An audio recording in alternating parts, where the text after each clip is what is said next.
global level is everyone on the planet, and let's take a look at what incentives that we have currently.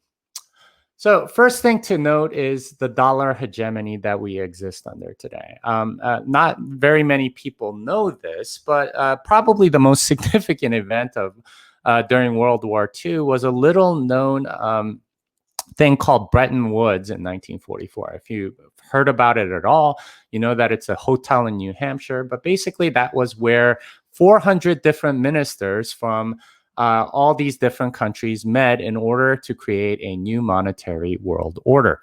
And indeed, it's about as scary as it sounds. It was a new monetary world order, and they wanted to create a world order that would have some basis. The U.S. was clearly the dominant power coming out of World War II, so they threw their weight around, if you will, and created the dollar hegemony. That is, everyone, instead of holding gold in their central bank vaults, now would hold dollars, and then they would be able to trade those dollars for gold with the United States. So it's a form of the gold exchange standard, except that dollars were substituted for gold.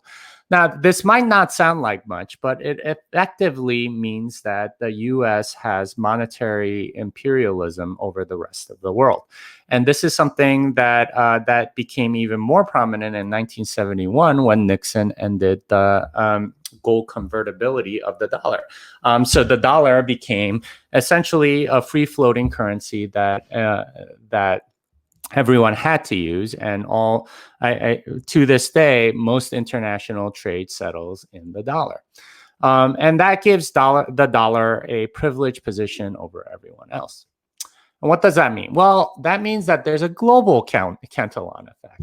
Whatever I've said about at the individual level applies that much more to people in other countries.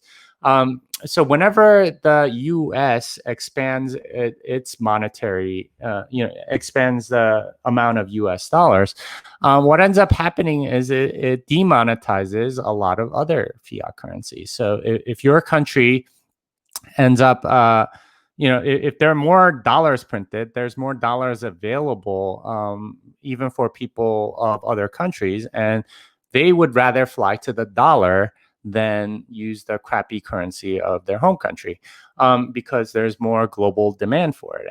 And as a result, what ends up happening is hyperinflation, especially in third world countries.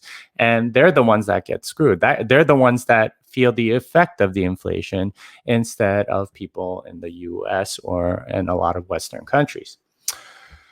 And essentially, that means that we have a very poor use of human capital all around the world, because all of the effects that I talked about go double for all of these other countries.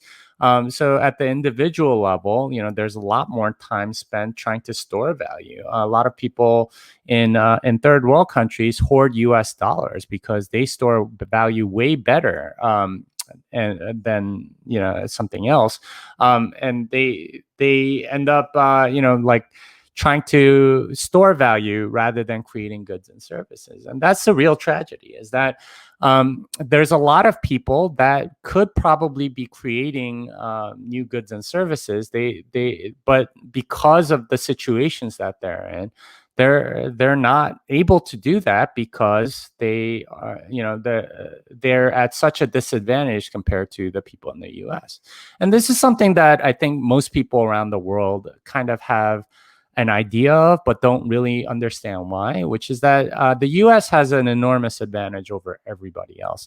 There's a reason why, like, the best and the brightest end up going to Silicon Valley or U.S. colleges and things like that, because the U.S. has an inherent advantage as a result of the dollar hegemony, and that means that everyone else around the world is at a disadvantage as a result of all of that talent and money being concentrated in the United States. And that means that a lot of people aren't being utilized to the fullest of their ability. Instead, it's the U.S. gets to take advantage instead of wealth going to other countries. And that means that we have a lot of interdependence and fragility. Many of you are home right now and stuck there and not allowed to leave, in large part because of COVID. This was a small thing that started in Wuhan, China, and at this point has essentially stopped the entire global economy. And because the U.S. is trying to provide liquidity to everyone else, the fragility of the entire global economy is being shown right now. You're seeing economic collapse and insane unemployment all over the world at the same time because of the dollar hegemony, because of the monetary imperialism of the United States. So really, at a global level, what we're seeing is domination by the United States, and all of the money is centralized. What Bitcoin changes is the end of the dollar hegemony. We have a politically neutral money again, and instead of a global Cantillon effect of the U.S. getting, the bigger end of the stick every time, you have much better, much more equitable, much more fair distribution based on a politically neutral money, and people don't all come to the U.S. and instead there's a lot more human capital available to everyone else. And instead of interdependence and fragility based on U.S. domination of the monetary world order, you have independence and anti-fragility because every state can kind of do its own thing and try different things, and that's a much better thing.